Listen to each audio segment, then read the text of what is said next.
Le 18 décembre 1994, à Vallon-Pont d'Arc, dans le sud de l'Ardèche, Jean-Marie Chauvet, Eliette Brunel-Deschamps et Christian Hiller découvrent une grotte ornée où les plus anciennes peintures datent de 32 000 ans. Tout est mis en œuvre dès ce jour pour protéger les vestiges laissés par les hommes de l'époque aurignatienne. Aucun journaliste, photographe ou cinéaste n'a été jusqu'à présent autorisé à entrer dans la grotte.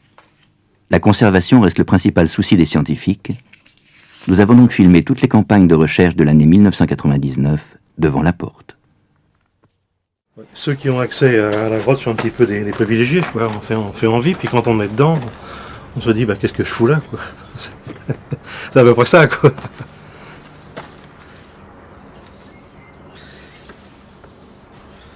Non, mais ce qu'il faut, il y a quand même une différence de perception qui apparaît lorsqu'on fait la visite. On travaille seul ou on est en groupe.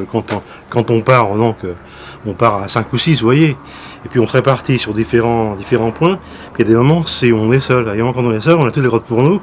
Et en fait, la sensation est complètement différente. Et en fait, on est livré, c'est un petit peu une compétition entre la grotte et puis nous, quoi. On est vraiment on est seul confronté à, non pas de difficultés, mais à un monde qui est un peu inconnu, quoi. On a l'impression que les yeux s'ouvrent plus grands que les oreilles aussi, que les sens, il y a un transfert, quoi. En fait, on est certainement à la recherche d'informations qu'on n'arrive pas à avoir autrement.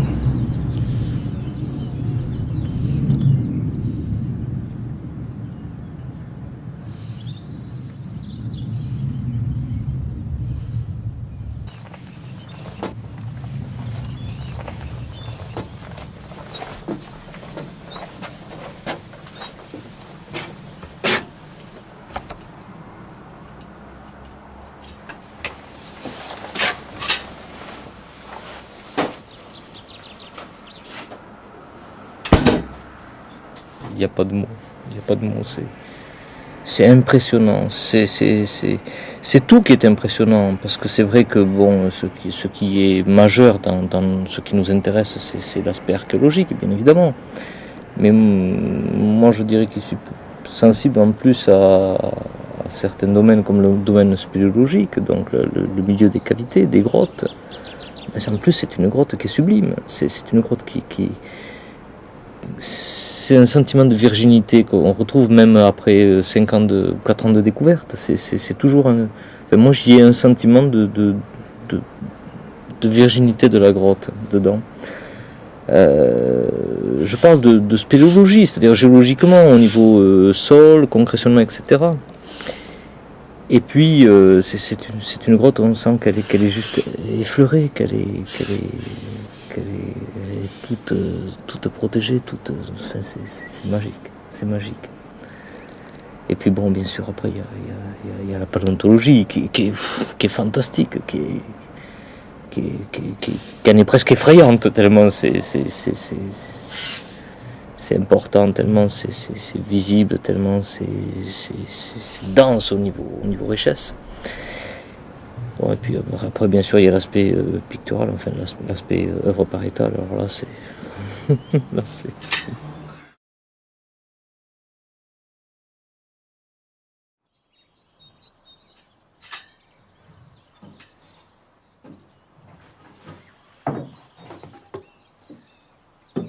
Alors, ce matin? Encore des questions? Mais cette fois, j'ai les réponses préparées. Écoute, si ça marche, c'est ce que j'ai enregistré en bas.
C'est intéressant hein, que toute la vitesse va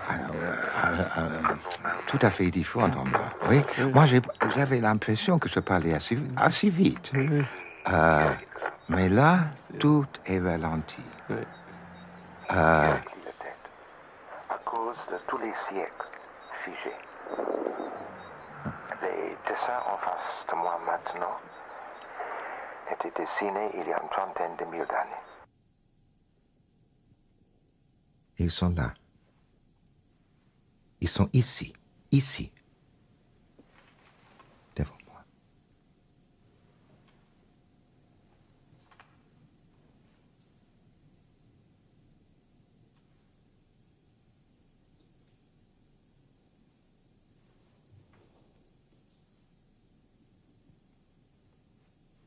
Many different darknesses.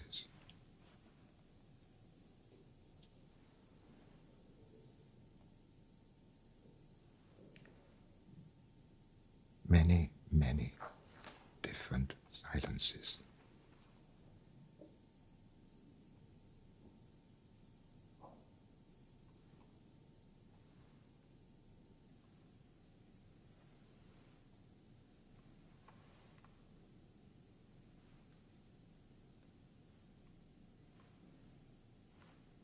In a kind of encyclopedia of silences.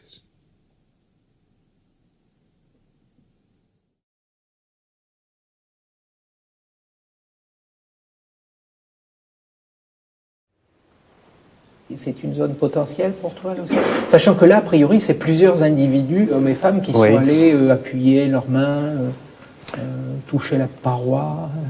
On pourra distinguer hommes et femmes, mais là, ça nécessite qu'il y ait eu soit énormément d'ADN, soit un bon état de conservation. Parce que les séquences qui permettent de les discriminer sont pas très répétées dans le génome. Donc il faudrait qu'il y ait plusieurs milliers de cellules qui aient été déposées à l'époque pour avoir trace d'un individu féminin. On réfléchit sur l'endroit le plus approprié. On choisit le récipient convenable et on fait juste un tout petit effleurement qui permet de faire tomber un peu de matière dans le récipient. D'accord. C'est pas forcément plus important que pour une natation ou... C'est à peu près de cet ordre-là? Oui. Ce qui est étonnant, c'est que quand même, quand on voit des panneaux griffés dans certaines grottes, on voit des tas de griffades, vraiment déjà visible ici. Ouais. Oui. Comme ici. Comme ici. Un peu incliné. Oui, c'est ce que je regardais tout à l'heure. Oui, tout à fait. Quand on fait une projection comme ça, une projection comme ça, là, ça se superpose bien, exactement. Pour moi, si tu veux, ça ressemble beaucoup à de l'ours. C'est des coussins digitaux. Si, c'est de l'ours. C'est de l'ours. Moi, j'y vois trois doigts humains. Et l'écartement n'est pas terrible là-dedans. C'est l'écartement humain. Oui, mais c'est aussi l'écartement de l'ours. Hein. Tu sais, de toute façon, tu as des différentes tailles. Prends par exemple ceux-là. Tu vois, ces 4 doigts qui sont là. Donc tu vois que les griffes. Hein. Oui. Ça correspond à peu près à ça. Regarde celle-là. Celle-là. Là. Oui. Oui. Là, si tu la remets en perspective, on est dans les mêmes proportions. Les bourrelets entre les deux doigts sont quand même plus larges que ce que tu as. Alors, est-ce que tu penses qu'il y a un rapport entre les griffades et les gravures qu'il y a dessus? Utilisation des griffades dans le tracé, tu veux dire? Oui, non. Jusqu'à présent, je n'ai jamais relevé ce type d'association. Oui.